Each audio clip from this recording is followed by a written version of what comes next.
here I am. I'm back. I'm going through the process of normality of speech, but in another tongue. And if I don't stay in that another tongue, I will have a setback. I'll have a relapse. I have to stay in that another tongue. Now,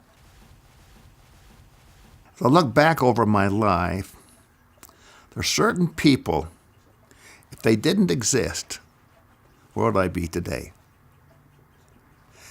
And I want to just reference a few of those people up to this point.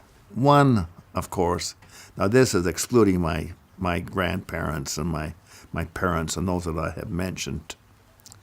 But I got to just reemphasize that boxing coach, Walt McCarg.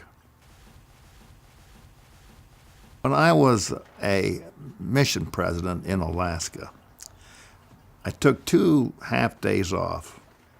One, I wrote a letter to, which I talked about last time, to May Nuber, my senior world history teacher, who really influenced me.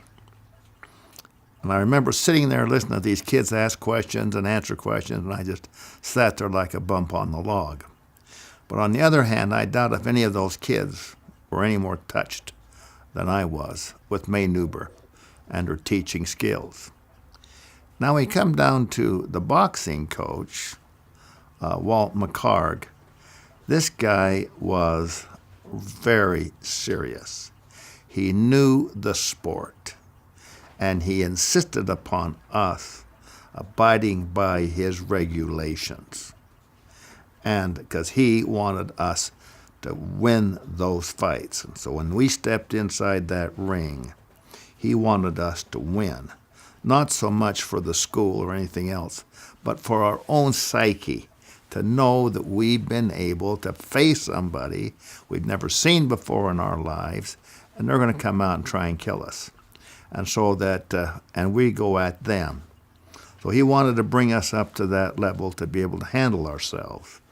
And that included the techniques of boxing, but it also entailed, if not more so, just our own attitude to overcome, let's say, boxing fear, which is far different than stuttering fear. Stuttering fear is the worst, but boxing fear. But here I am in Alaska. Now, Walt McCarg died during his about his 45th, 6th, 7th year, something like that.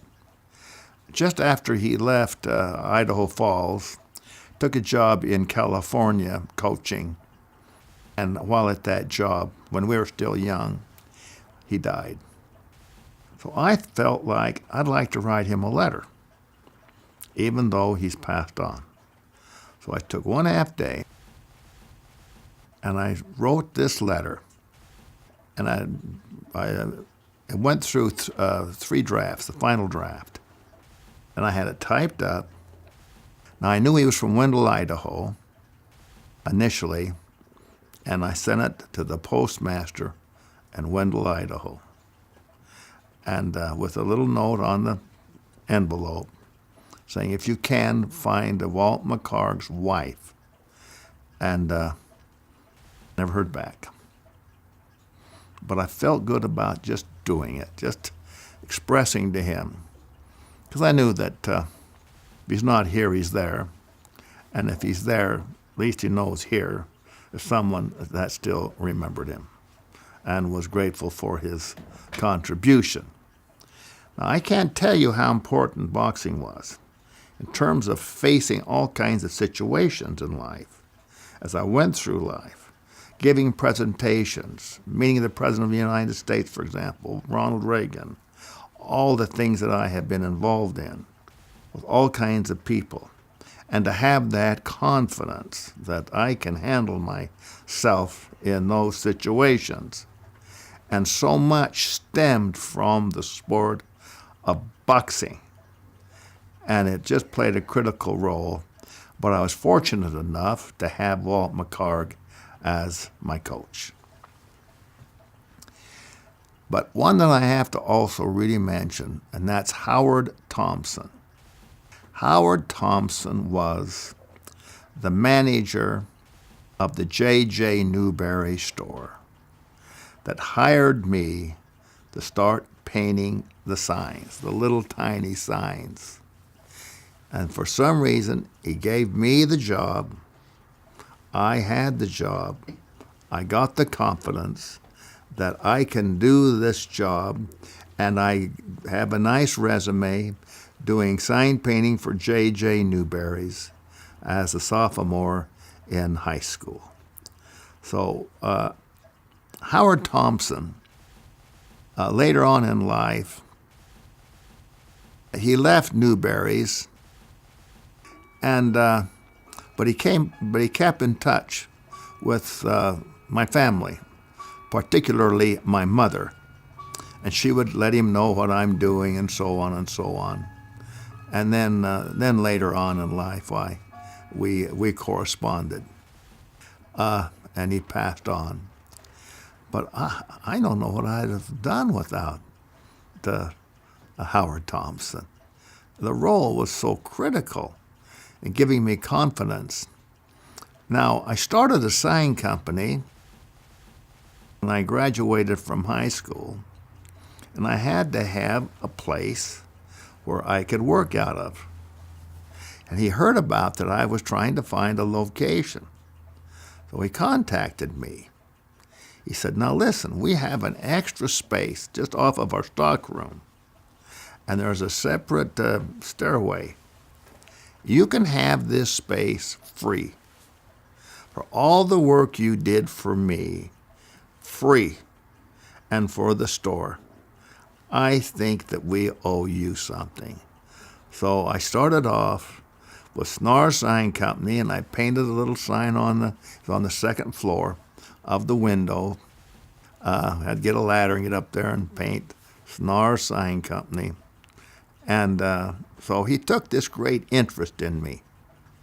I'm grateful for Howard Thompson. But I learned how that you throw that bread out on the water while it comes back. And it sure came back in his case. So I just want to mention Howard Thompson to you. But there's another one is Glenn Turner, who was the professor at BYU that taught oil painting and watercolors. I knew nothing. I never even heard about watercolors. I just signed up for it. This developed, it just seemed to be a natural for me, was watercoloring. Watercoloring is a very unforgiving medium. It's a medium that is transparent, so you can't really paint over on top of each other, or the colors will turn to mud. And particularly, you cannot put a light color over a darker color. It will not work because the medium is transparent. So it is a medium that you have to wrestle with, and you have to get the hang of it, and it's very, very complex. And I can see him now with he had big hands, and this kind of a big guy, and with that little brush, and how he would demonstrate certain watercoloring techniques to us that he employed. And so I got to mention Glenn Turner.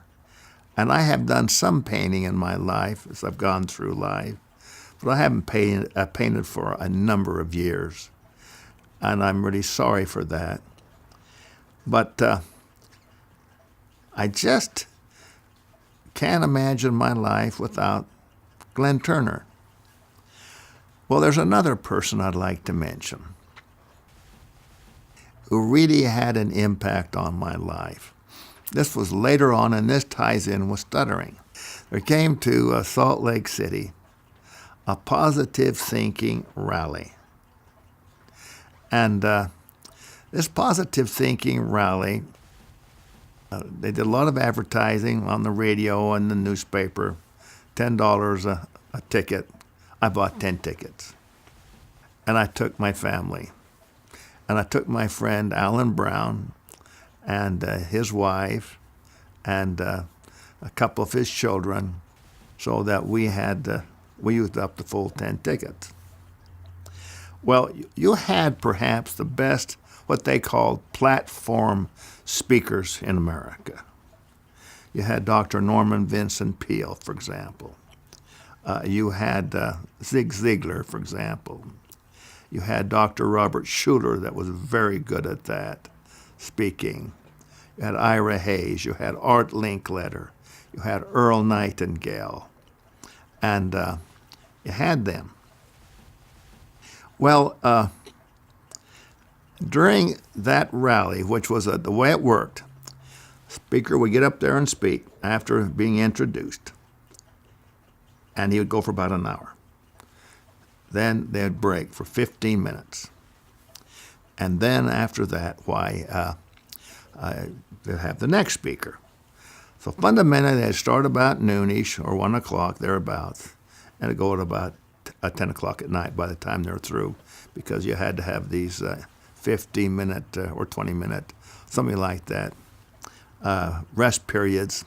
People run to the bathroom, but they could also buy product, books and tapes and things like that. So very, very inspiring, and I really got worked up. And I told Alan and my wife, you know, I think I can do as good as they can do. So I'd never given any speeches before, but I said, I think I can do as good as they can do. Yeah, I know they're professionals, but I still think I can do as good as they can do.